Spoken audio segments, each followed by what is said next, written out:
Now, what I'm about to talk about today is something that you've probably heard so many times. A lot of online gurus, a lot of mindset, self improvement gurus talk about it a lot, but the perspective that I'm going to share on it, I don't think a lot of people have really ever talked about it. And it's a such a destructive force. And obviously, as you can see in the title, you probably already know what it is, but it just operates kind of so quietly. It just lives so quietly within you that you think it's so normal, and everybody around you thinks it's so normal that you don't even realize what it's actually doing to you. And before you even click off, I don't want to tell you the exact same things that you're hearing over and over again. I don't want to shame you because I was in the same position just a few years ago. All right. And I want to be honest with you in a way I wish someone was honest with me about this because I lived through it. I watch it affect me. I watch it affect my friends. It affects so many people. I can speak for men, especially because it's more potent in men. Less is more potent in men. And I think I've learned enough about it. I went through enough of it to understand and have a real perspective on it. So the reason why it's so dangerous, okay, I'm not going to tell you it feels bad because obviously it doesn't feel bad, it feels good, and that's the entire point of it. That's where you get super stuck. It's because it feels so good, so it convinces your brain that short-term pleasure is more fulfilling than long-term fulfillment. So your brain actively seeks out short-term pleasure, like not even just sexual things. I'm not even just talking about sexual things. I'm talking about maybe like power, maybe like materialism, maybe like anything like that. You want to drive cars, you want to flex on Instagram, you want to keep scrolling. You seek that short-term pleasure over the long-term fulfillment because your brain has been literally rewired to seek out that habit. Because if you're young, you have neuroplasticity, something called neuroplasticity on your side. That is the ability to change and adapt your neurological pathways, okay? And every single time you have a certain behavior, you have a certain habit, your brain starts to reinforce it and starts to form different neurological pathways. And it starts to actively seek out that exact same behavior, that exact same dopamine hit, instead of, the actual long-term fulfillment things that you want in life, the difficult things. And that's why it's literally probably the most powerful thing, the most powerful form of energy in men. And if you can channel it, if you can master it, then I promise you could probably get literally anything you want out of life. And it's difficult because sometimes you think you're actually doing something productive. You think you're calming yourself if you masturbate or if you flex on Instagram of a new car that you got, or if you have meaningless sex with random women, then you start to convince yourself, you start to cope and tell yourself that this is just natural, this is just what everybody does, it's normal. But it's actually just replacing what the actual thing is. Like, instead of the fulfillment of getting a car and enjoying it yourself and truly enjoying the process of driving it, of experiencing with your friends, your family, the ones that you love, because you work so hard for it. Instead, you want to share for external validation or for meaningless hookups. If instead of finding a relationship, one person where you can share that connection with, you just want to do it with multiple people. So it's a substitute. It's not really it's not the real thing, and it mimics it, and that's why it becomes so difficult to quit it and to master it and to get over it. And once you're deep into it, you find yourself honestly unable to connect with women. And I'm speaking for men, but if you're a woman, it's difficult to connect with men. They really want to, but they just can't, so they resort to just the easy stuff and stuff that is short term, that feels good, and that's a life that is super diminished. And obviously it doesn't look the same for everyone. There's people who consume it in different ways. Like the gym, I find the gym has become an environment that is super lustful now. Like, we've deterred super far away from the actual point of the gym, is to be active, is to be healthy and everything like that. And now it's a pretty lustful environment of just looking at each other and trying to become the alpha in the gym and trying to look the biggest, trying to look the most attractive. Like, we've deterred pretty far away from that. And I think it's really important that a lot of people understand this.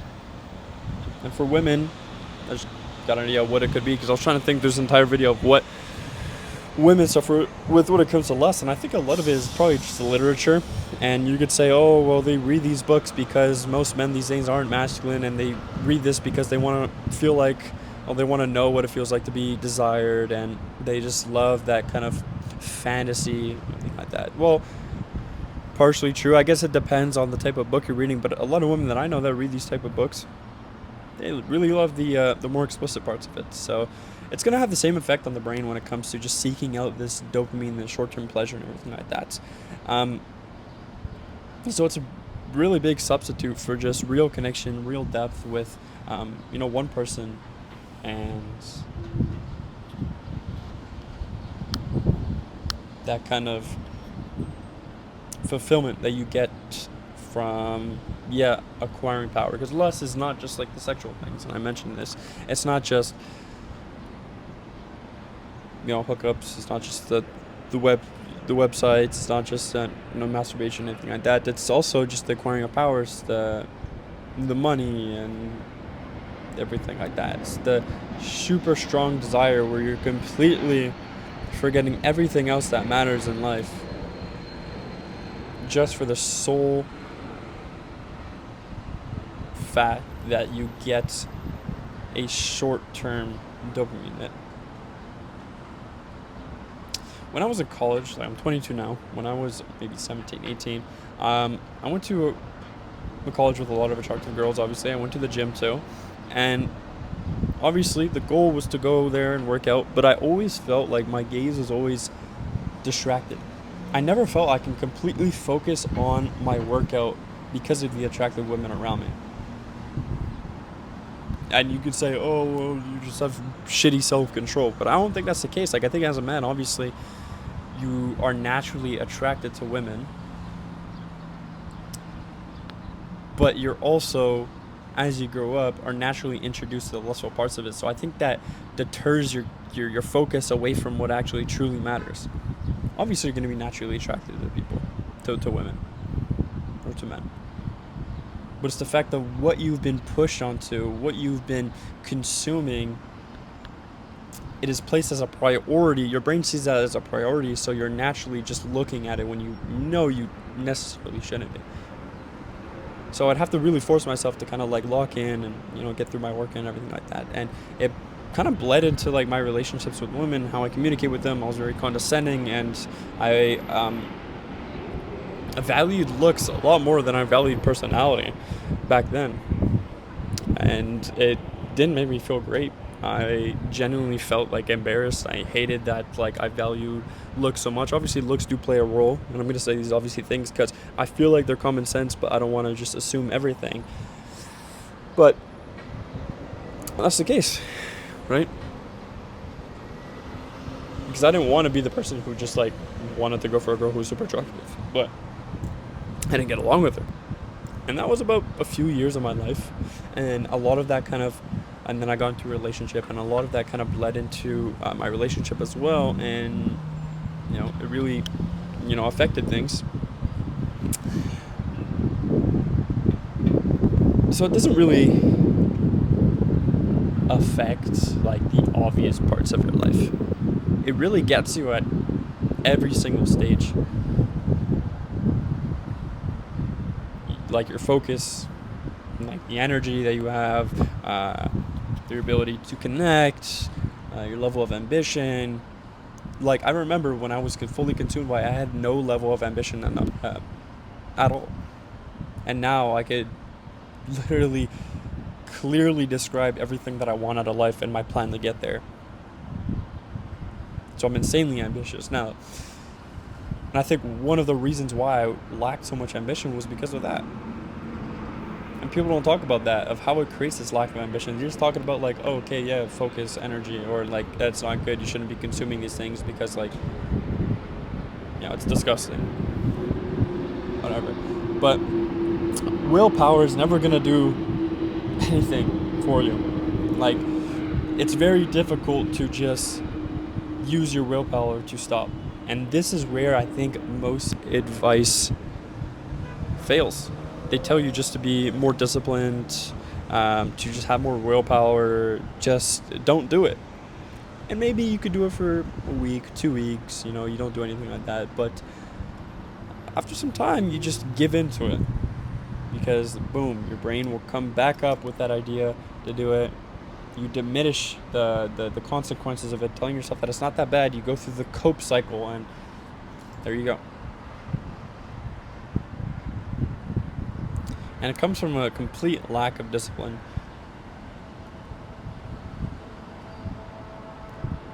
Complete lack of discipline. And you tell yourself this, and the reason why it's so hard to stop is because it's the biological drive to reproduce. Like, it's one of the most powerful forces in human history. Like, we are literally here to live, to reproduce, and then we die, right? So it's very hard to just like, I want to decide, because your brain is not that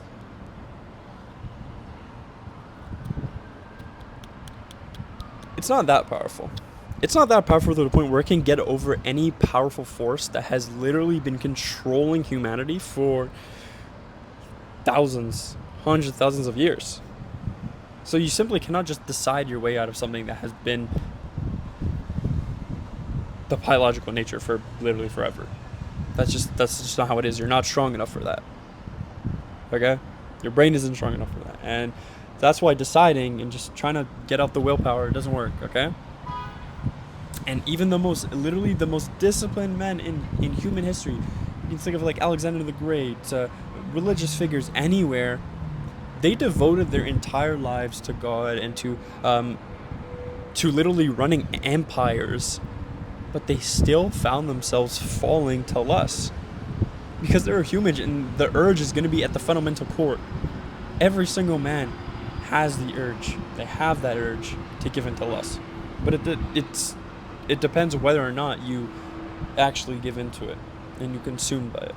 Now, the Bible says something fascinating about this. It says that lust is the only sin you must flee from, not resist. Flee, run away from.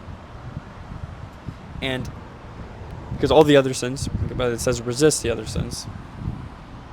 Okay, resist the temptation and resist gluttony and everything like that. But the distinction is really important because it acknowledges that this is a strong, powerful force, the reality for most men. And if you directly combat it, directly trying to just decide not to do it anymore, give up all your willpower, you will not be able to fight it.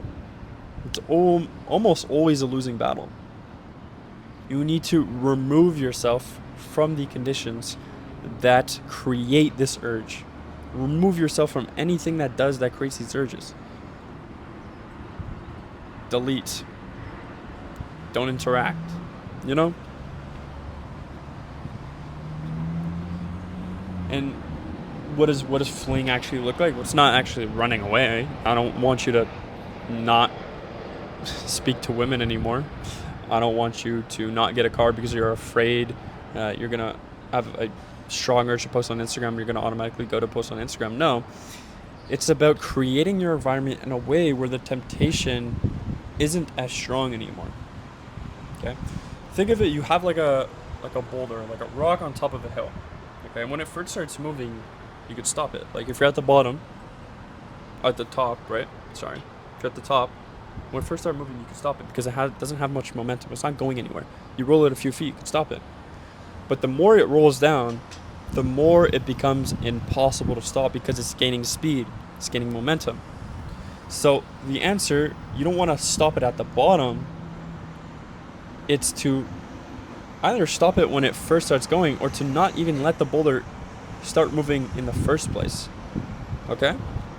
That means unfollowing accounts that you know that are pointless, removing apps, stop consuming TV, stop consuming certain literature, be honest with yourself. Honesty is a key thing. You need to not stop lying to yourself, stop coping when it comes to that. It's just being honest, because once you're honest with yourself, you know exactly what's causing it and you can remove it. And that's what I think matters the most, is once you have something going for you, like a path or a direction or some sort of level of ambition, it makes it so easy to remove these things from your life because they just serve no purpose, because you're so entirely dedicated to what this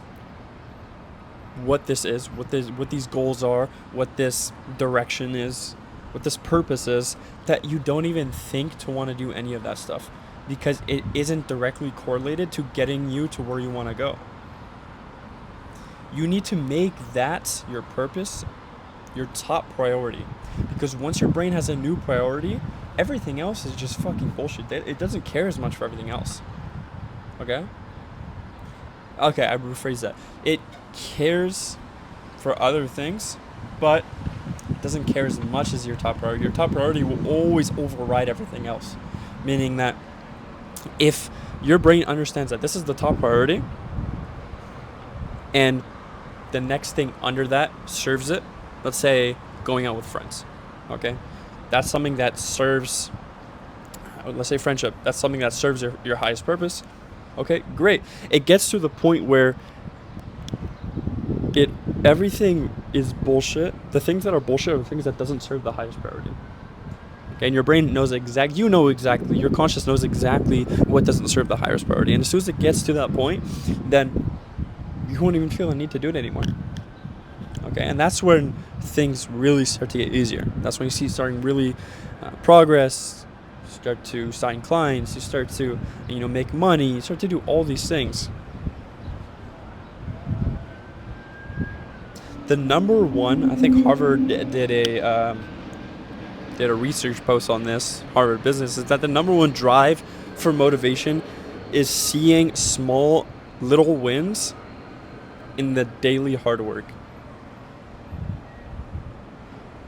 And that's going to be the best replacement for lust and for consuming the things that are useless, that destroy your brain, that destroy relationships, that literally destroy you as a man.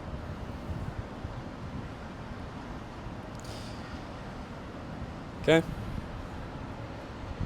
I want to tell you a story really quick before I end this about my grandparents. Okay? Because this kind of correlates directly to lust and how lust destroys relationships, and that's why divorces are so high, and money is financials are the literally number one cause for divorce. My grandparents met in our hometown here in Montreal.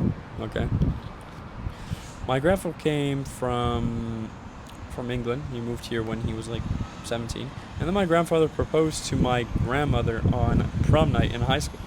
They were married at 19 years old and were together, and they're still together to this day in their 70s.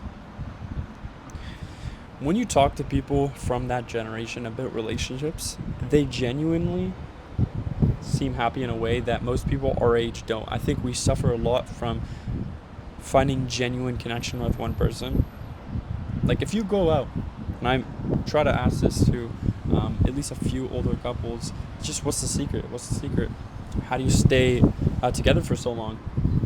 And if you ask them, they've been together 40, 50 years. Like, they've been together for a long time. And they say anything is just like love, trust, communication, forgiveness.